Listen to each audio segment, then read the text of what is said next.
Hello there, and welcome to the show. The assassination of Charlie Kirk and the sickening response from the ideological left. These self-proclaimed moral arbiters of truth, they're all coming out of the woodwork. Not to condone violence, but to justify it. It's like they've been waiting for this moment. They're saying he deserved it, that the man was a Nazi, a fascist, a racist, a bigot, a homophobe. They're saying these things like they're just facts you can look up. But the thing is, the lies they're telling about Charlie Kirk aren't just wrong. They're the very definition of the hate they claim to be fighting. They're the reason a person would feel justified in taking a life. And in this video, we're going to walk through the lies one by one and show you what actually happened. So South African YouTuber Dan Corder released a video with the thesis that Charlie Kirk mattered in South Africa because of an outpouring of emotion followed by his assassination. According to Dan, Charlie was a hateful troll podcaster who was, for all intents and purposes, a racist and a bigot. Uh-oh, retard alert! Retard alert, class! Dan made a few key claims to support his narrative. Yes, his narrative, not the truth, his narrative. The first claim: Charlie Kirk spewed racist language and ideas and denigrated black people. Who spewed, and this is not even controversial, racist language and ideas, denigrated black people. As proof, he played a clip where Kirk says black people were actually better in the 1940s. The second claim he made: he perpetuated hateful, bigoted, homophobic beliefs. He advocated for the kinds of policies like stoning gay people because the Bible once said so. The video included a clip of Kirk quoting Leviticus 18, saying a man who lays with another man shall be stoned to death, but presented this as a straightforward advocacy for violence. Third claim: Charlie was a Christian nationalist, and that's why a hero to some South African bigots. Charlie Kirk is a hero for some South African conservatives, right-wing people, and frankly bigots. Charlie Kirk was low-key a hero of theirs for championing Christian nationalism and being very proud of his Christian beliefs. He argues that Charlie's advocacy for Christianity should be part of government is the reason he was so beloved by certain segments of the South African population. The fourth claim: Charlie Kirk supporters who were mourning his death were hypocrites because they were silent about the conflict in Gaza. And for me, that shows that you've chosen willful ignorance about the monstrosities going on in the world. You care about it when it's a white man, and in the case of white people, someone who feels like and looks like you. Sure. Fifth claim: Charlie was not a good faith debater. His whole purpose was to humiliate people, to create viral clips and build his image as the vanquisher of the left. Good faith debating? No, he didn't. He went around on campuses trying to take viral clips of people, master powerful debater image, some vanquisher of the left and leftists. The video wraps by saying Charlie perpetuated racist beliefs and incited violence. He perpetuated racist beliefs. He perpetuated hateful, bigoted, homophobic beliefs. He advocated for stoning gay people because the Bible once said so. That clearly lead people to be more hateful, divided, bigoted, and incites violence. Okay, now let's try to get an answer from someone who's not a complete retard. It's a textbook example of a smear campaign. Take quotes out of context, add a hefty dose of moral superiority, and conclude that your opponent deserved what they got. Right, so now let's get into the good stuff. And here we go. You've seen what they're saying. Now let's apply a little thing called context. A concept apparently lost in the modern media landscape and by the left in general. Let's count them down. First, the claim he spewed racist language and that black people were better off as slaves. It's a disgusting, outrageous distortion. What he actually said in a debate about reparations was that slavery was evil. Let's get that out of the way. Evil. But he then argued that later government policies, specifically the welfare expansion of the 1960s, had a more devastating long-term impact on the black family unit than slavery did. Due to the laws under Jim Crow, that black people were significantly hindered from economic advancement. This is a really important question. The data shows not really. It was evil, it was terrible, but black Americans are poorer today in 2024 than they were in the 1950s. Yes, why do you think that is? Good question. He cited CDC data showing that the percentage of single-parent households in the black community went from 25% to 70% after the Great Society programs. Black Americans are worse off today per capita. Yeah, than I would they agree were. with this. You agree with that? Okay, good. Yeah. Then in the 1950s. Or there's another explanation. And I think the truth is somewhere in the middle, which is I think you would acknowledge that the disappearance of the black father has been the number one driver of black poverty in this country. Now, you can agree or disagree with his point, but saying a policy had a negative effect on a community is not the same thing as endorsing human bondage. It's a principled critique of big government overreach. It's the kind of logical, data-driven argument these people have to deliberately misrepresent to win. You sit on a throne of lies. Then there's a lie about him denigrating black people. This is based on his criticism of DEI quotas.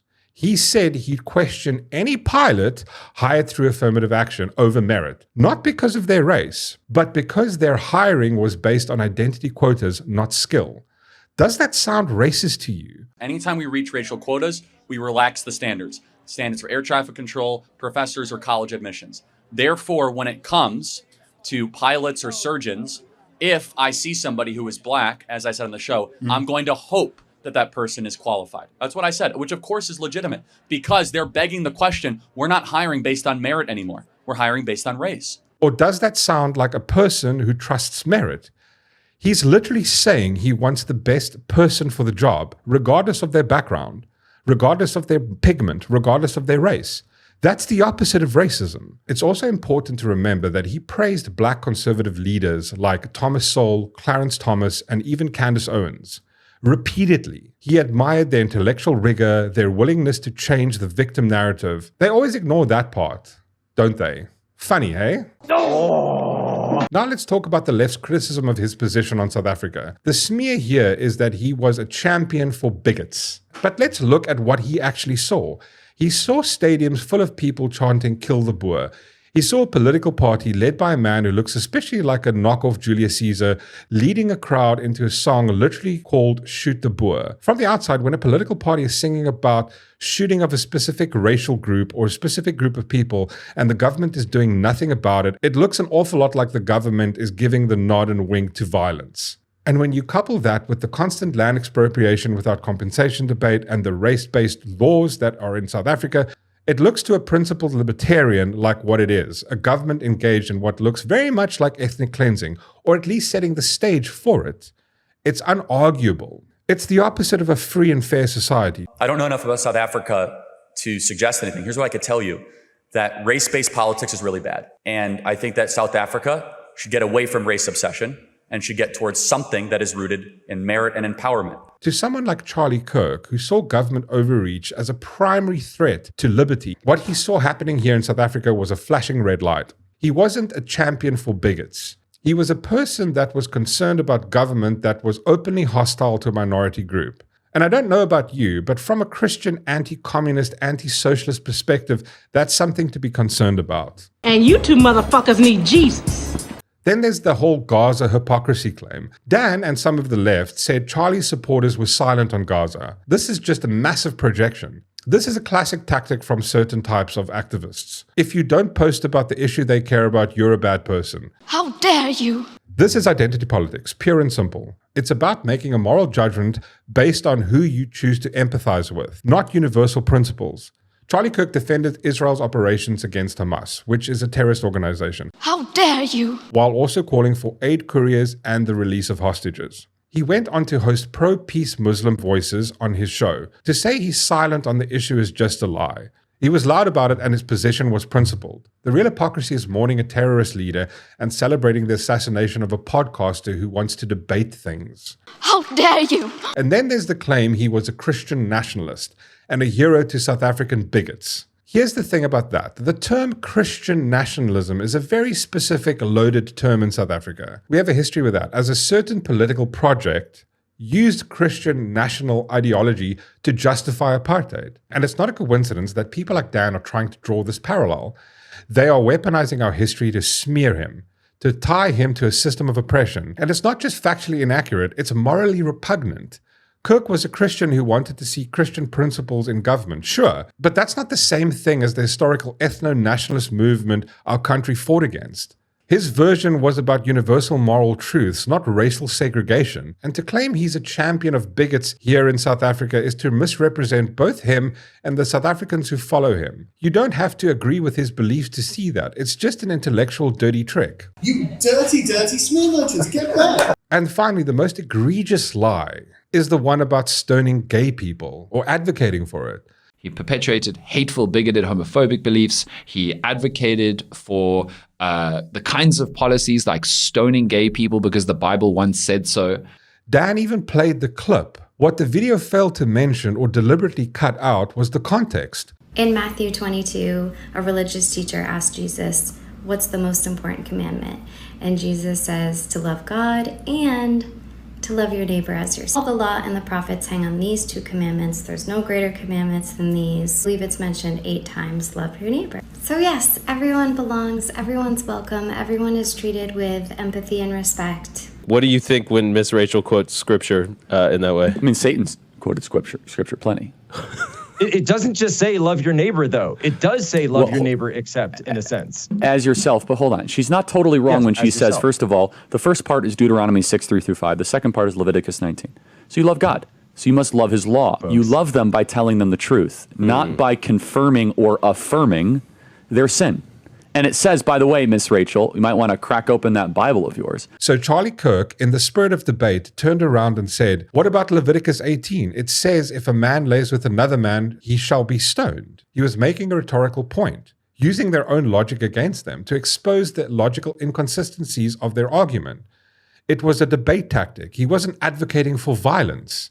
It's the same way you'd quote the Communist Manifesto to a socialist to highlight their hypocrisy without actually wanting to send anyone to the gulags. And my question for you is, do you have any hate, and is Turning Point USA against the LGBT community? Because I'm being told that by coming here and listening to you speak that I'm either a racist or a fascist or against the LGBT. And isn't fascism when someone doesn't agree with your beliefs and your views and they want it either your way or the highway? Yeah, the people that defriended you on Instagram, they're the fascists. So I do not have hate for a group. I do not have hate for a people. I have hate just so I can get it on my camera. But yes, so you do not hate the LGBT community, and Turning Point is not against LGBT. No, how could I hate that which I have a heart for? Thank you. And I might not agree at that for some of the lifestyle choices that some people make, but of course not. And if someone said, Charlie, what's your view on marriage? I say, I believe marriage is between one man and one woman.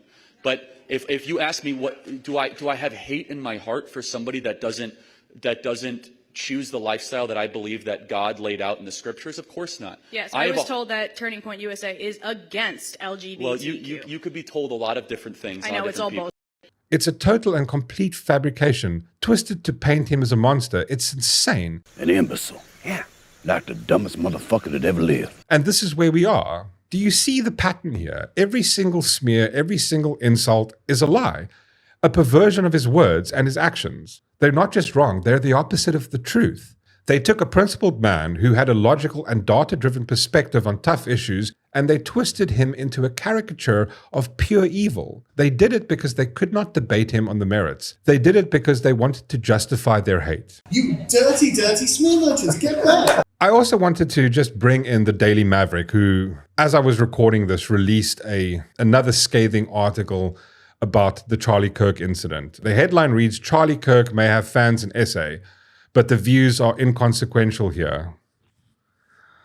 Fuck my life. Here's the incredible flaw in this entire leftist worldview. The author of the article, a woman named Rebecca Davis, is literally telling you Kirk's inconsequential, while simultaneously writing a several hundred-word article about him that becomes the publication's top featured article.